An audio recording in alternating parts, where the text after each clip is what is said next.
Pistons Nation, what's up? It's your boy Steve, and check it out. I was fully prepared to make like a blooper blunder video of the Pistons scrambling all over the court, and as you probably already know, they won. They beat the Celtics in Boston after Boston was on an 8-game winning streak and just got done dismantling the 76ers, another top team in the East. So stay tuned as I give you my recap.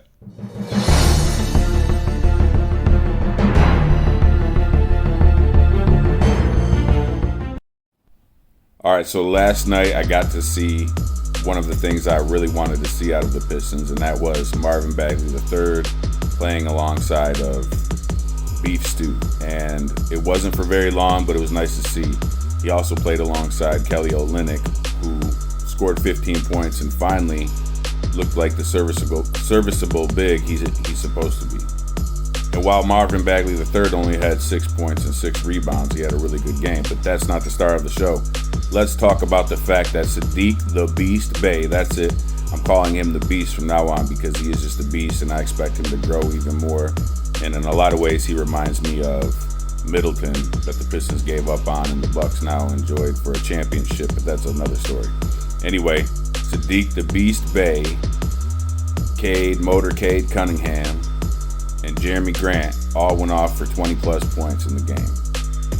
So that's what we need to see if Grant's on the team. We need to see all three of those players scoring regularly, 15, 20 points a game, helping the Pistons to a win. And that's what was needed to beat the Celtics, who were just on a tear lately before the All-Star break. And that's what we got to see. So I'm not going to ramble on forever in this video about all of the things that happened that were good and all of the stats and everything. I just want to say that I'm really happy to see the Pistons get a win before the All-Star break, but still a lot more is needed from this team. I put out a video the other day saying that they are a dumpster fire, and really they are. Cade gets too many turnovers.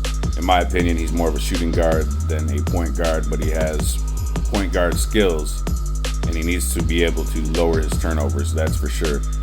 But I'm encouraged because I think that's going to happen as he plays more with his teammates and creates chemistry, which is one of the biggest problems with the team in general. There isn't enough chemistry. It seems like you can't get all of the best players on the team playing well at the same time, and I think part of that is due to Coach Casey's lineup combinations and things of that nature.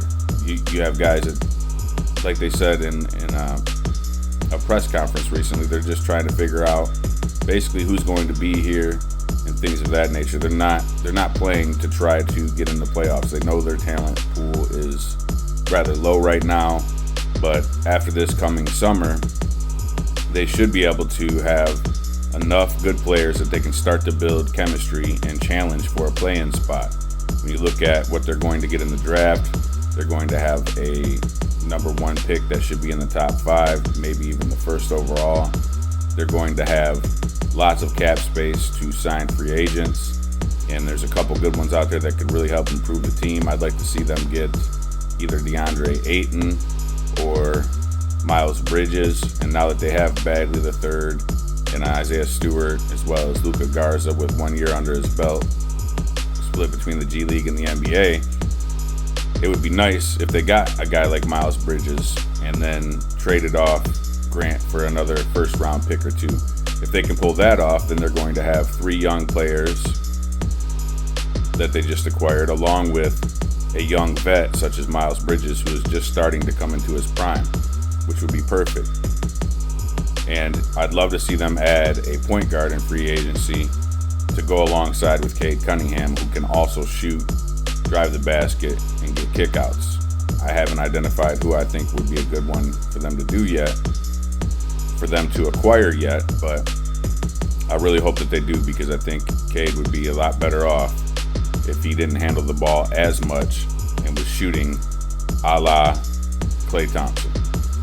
So anyway, guys, that's what I have for you today on the recap. I know it was kind of me going off on a tangent on some other things about the Pistons, but I'm really encouraged to see some growth out of the team, and I hope the second half of the season they're able to do the same. If you haven't yet liked this video, what are you waiting for? Like the video. I need to get my algorithm up on YouTube so that when people type in Pistons Nation, they can see my videos, and right now that's not happening yet. Also, if you haven't subscribed, please subscribe. because I need to get my subs up so I can keep creating this content for you guys while eventually getting paid for it. All right, I'm out. Have a good day, everyone.